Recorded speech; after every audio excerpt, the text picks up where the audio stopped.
Jai Guruji, Chapter 39, titled Drinking from the Cup of Faith, pages 155 to 163. Even if I am granted 1,000,000 tongues to talk about Guruji's grace, they will not be sufficient, as his blessings are endless. Endless too are incidents marked by his love and care towards his devotees. Since the day I got his darshan, I am learning from and about Guruji. Even today, when one hears of Guruji's blessings falling on someone, I find that everyone is just a child, a learner in front of him. A new beginning. It was August of 1998. My husband came back early from office and told me that he was joining his friend Wing Commander Chopra to go to Guruji's place. He was then a firm non-believer in saints and Mahapurushas, and this decision came as a surprise. He left at around 6 in the evening and returned well past midnight. I was desperate to know how it all went off. So as soon as he settled down after coming home, I threw a volley of questions at him. Did Guruji deliver sermons, predict the future, or prescribe stones and mantras to pacify disturbances in life? My husband's answers were unexpected.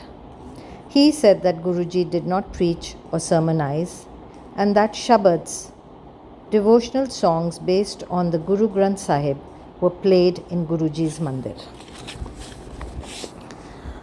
We went to bed, and knowing my husband's nature, I considered his visit a passing affair. He wouldn't even remember what would have happened the next evening. I thought. Imagine my surprise the next evening when my husband called up from office to convey that he was leaving for Guruji's place and will be coming late. When he returned as late as the previous night, I asked him a simple question. What pulled you back to that place? He had a simpler answer. What I got there is not something which can be explained. It is something that can only be experienced. Intrigued, our family decided to go for Guruji's darshan the next evening. How the Guru's door opened. On my husband's third visit, my children and I accompanied him. We were 20 to 30 meters from Guruji's place and could smell a very strong fragrance. When we entered the hall where Guruji sat, the fragrance was all around us. The first thing that came to my mind was, this gentleman has put on so much perfume that the entire hall is filled with fragrance. He is probably a very hi-fi, stylish Guruji. Even after my husband's description, Guruji's first darshan was stunning and different from my initial presumptions. Our share of unimaginable things was just about to go up. As soon as I got up after bowing to Guruji, he straightaway said in Punjabi, "Finally you have come, a disciple of Gurgaon's saint." This was just a mild indicator of how he knew me inside out at my very first visit to his place. For apart from our family, no one knew of the saint we had been frequenting. Chai Prasad, sips of faith. At Guruji's place, tea was the first and sometimes even the last refreshment served. I have been allergic to tea leaves since childhood. My mouth would fill with ulcers if I had tea in any form. However, as soon as we settled down in the Sangat, a person came around offering tea. I was in a fix, as I was not willing to say no to the prasad. Suddenly, I realized that the person serving tea had skipped me. I was relieved. I was neither required to say no to prasad, nor was I pushed to consuming tea. This instant relief was countered by a second thought. I had been deprived of prasad and thus the blessings at this holy place. All this was happening within me, but the world outside was moving as if I was speaking aloud. Immediately, the person serving tea turned back and offered it to me. This had me stunned. since that person seemed to be responding to my internal conversation. Anyhow, the moment I came over the shock, I realized he was waiting for me to pick a glass. I immediately picked a glass and, amidst resistance from other family members, drank a glass of tea. No mean feat for someone who had never had tea since early childhood. This was followed up by 2 or 3 more glasses in the span of the next few hours that we spent at Guruji's place that day. We left Guruji's place at around 1 a.m. Next morning, I expected to have great pain with my mouth full of ulcers, but my mouth was fresh as never before, with not a trace of the ulcers. Everyone was amazed. Till date, I can only drink tea without any ill effects at only one place in the world, at Guruji's temple, and I can drink it anywhere if Guruji's physical presence is around me. If I drink tea at home or another place, I end up with a sore mouth. This demonstrated the tremendous protective power of Guruji, turning a mere consumable to a healing prasad, which has the power of throwing diseases and troubles away. Anything served at his place, in his blissful presence, can only serve as a tool for showering blessings and can never have a negative impact. After my initiation into the world of blissful tea drinkers, all of us in the family were in for another surprise. A fragrance, which I thought was that of the perfume which Guruji uses, began spreading in our living room. We were fascinated to get that fragrance in our home. Unable to comprehend anything, we enjoyed smelling it for the short while it lasted. It was only during subsequent visits that we realized that the fragrance comes naturally off Guruji and indicates his presence. Further events unfolded Guruji's Sharan in a pronounced manner. Every day turned miraculous. Guruji, a power above all others. There are good times and bad times in life. Happy times find you surrounded by people, but in the hour of grief, Guruji is the only one who stands by you and bails you out. Many people can be willing to support you, but all of them are helpless when the forces acting against you are beyond their control. But Guruji's unconditional support protects you against all odds. You have to bear the consequences of your karma. But in the divine refuge of Guruji, I have seen nature in a helpless position, since any punishment before reaching a follower of Guruji is either completely erased or lessened to a very high degree. This comes at the expense of Guruji, who bears the brunt of your suffering. His tools to relieve you of trouble and suffering are varied, which is evident from the spectrum of experiences I have had. Once I had a severe headache while sitting in the Sangat.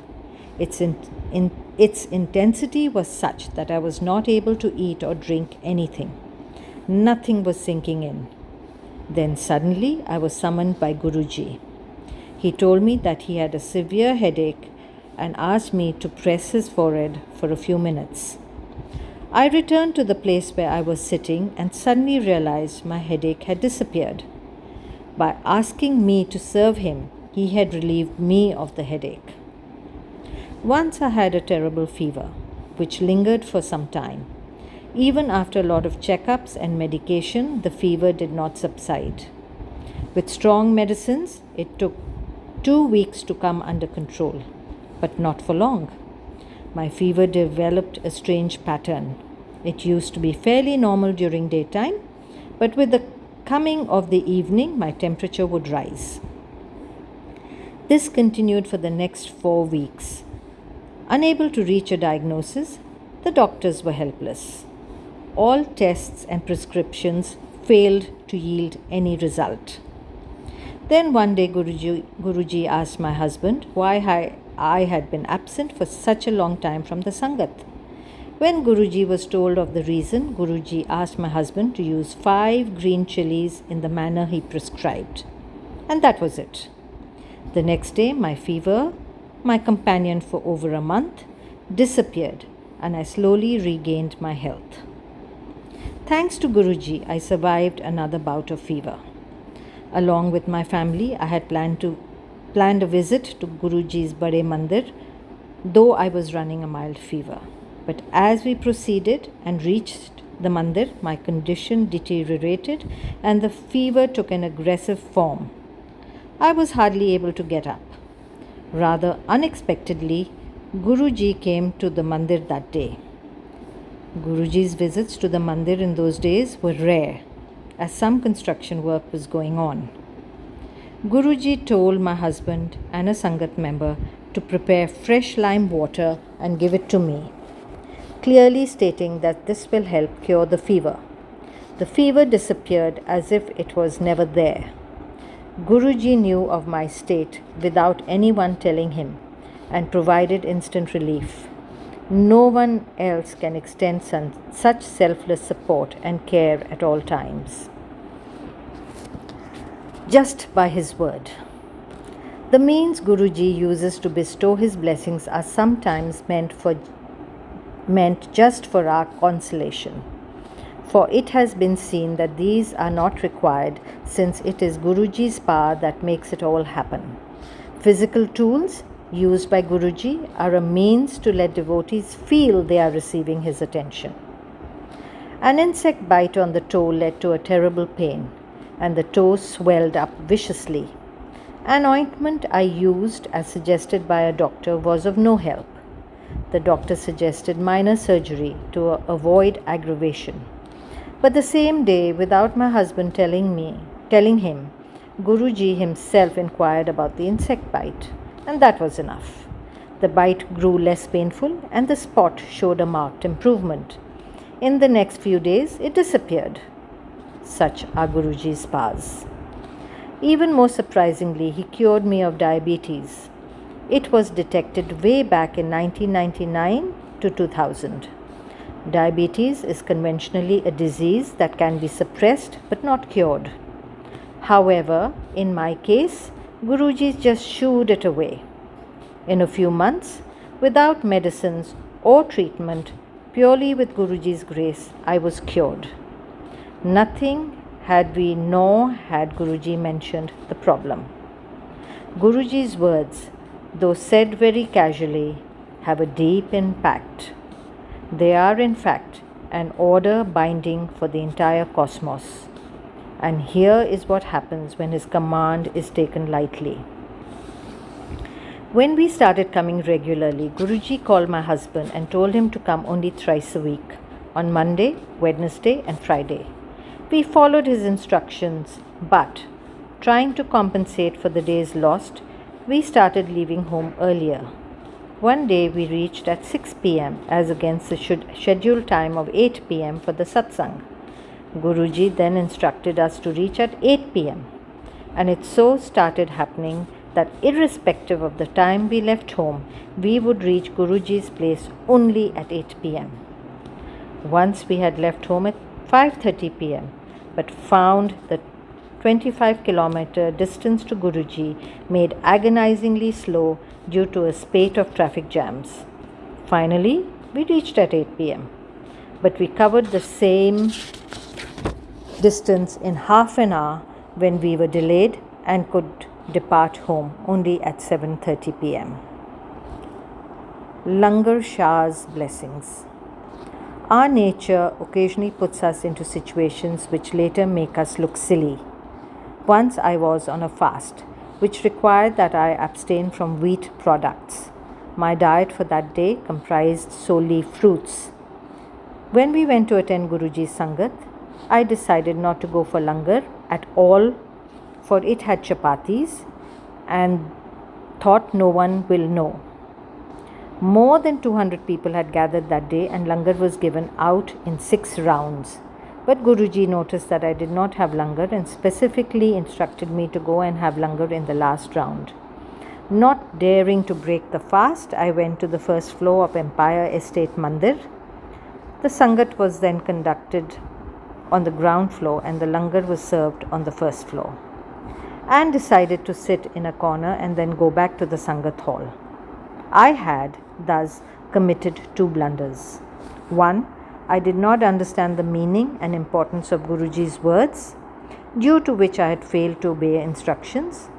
And two, I tried to deceive Guruji, not realizing that the omniscient eye is not hindered by physical barriers. But as soon as I came back to the Sangat hall, Guruji gave me a hard stare and immediately asked someone to bring sweets for distribution among the Sangat.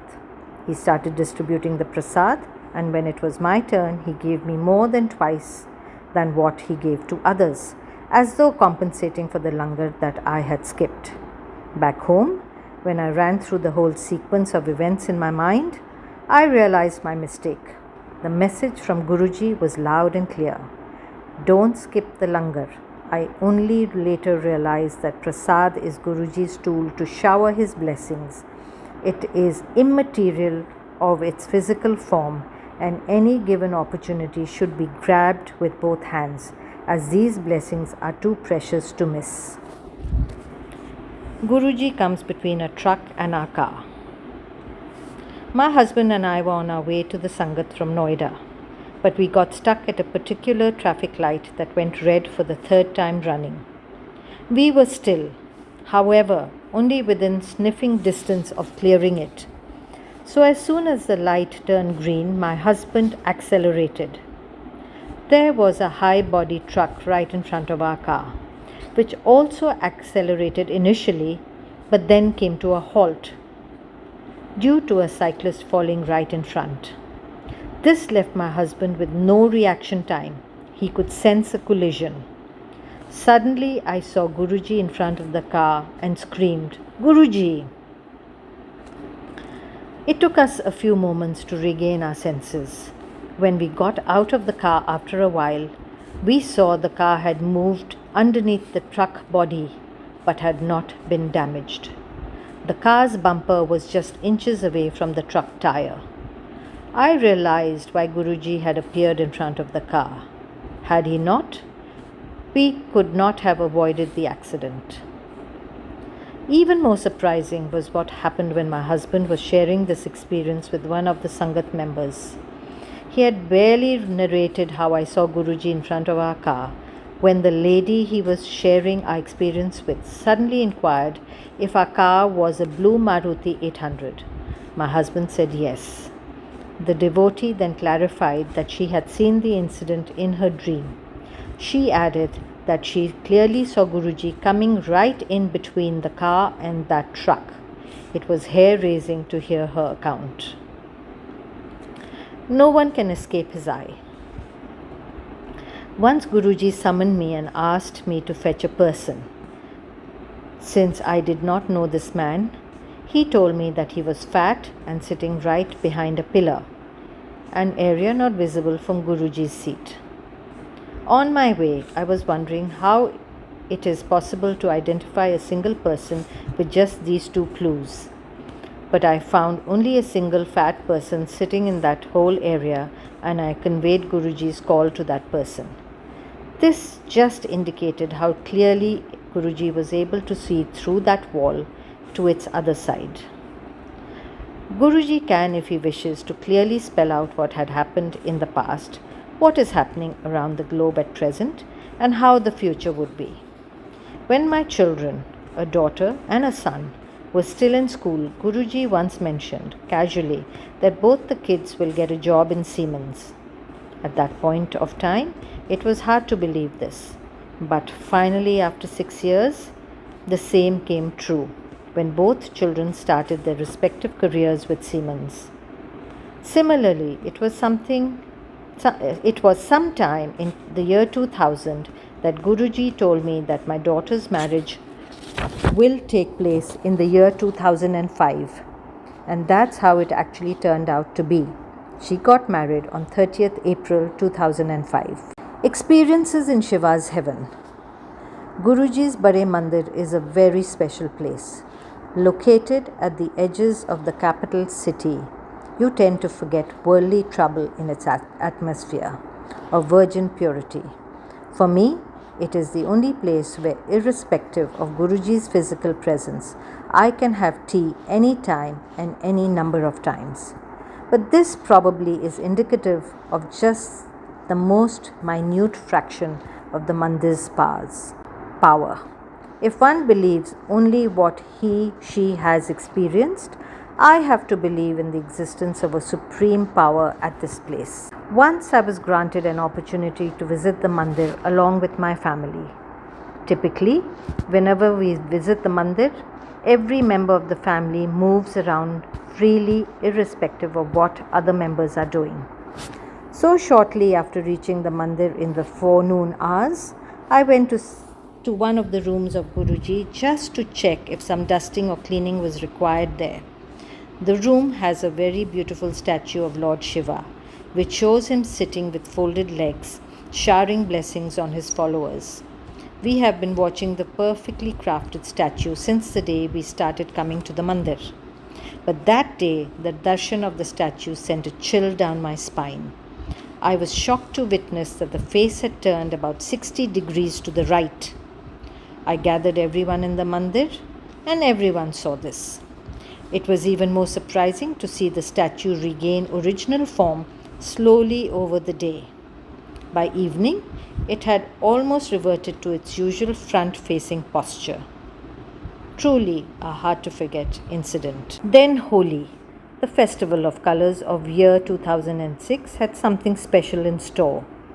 In the morning, when we reached the mandir, everyone took up some chore or the other, and I, along with our neighbor Sangeeta, started cleaning Lord Shiva's brass idol in the main hall.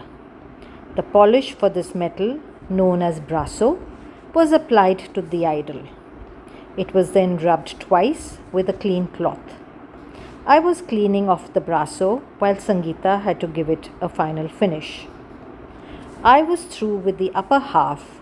The idol was clean and just needed a final finish. Sangeeta had hardly started the task when she pointed out that there was some color between the snakes wrapped around the neck of Lord Shiva. Since I had just cleared that area, I turned to check this. A streak of color caught my eye. Then, gathering myself, I called everyone else in the mandir to have darshan of this miracle. The colors, which acquired various shades during the day, were seen by everyone who visited the mandir that day. All these incidents reflect Guruji's powers, but he is much beyond these mysterious miracles which come to light. His powers are beyond our comprehension.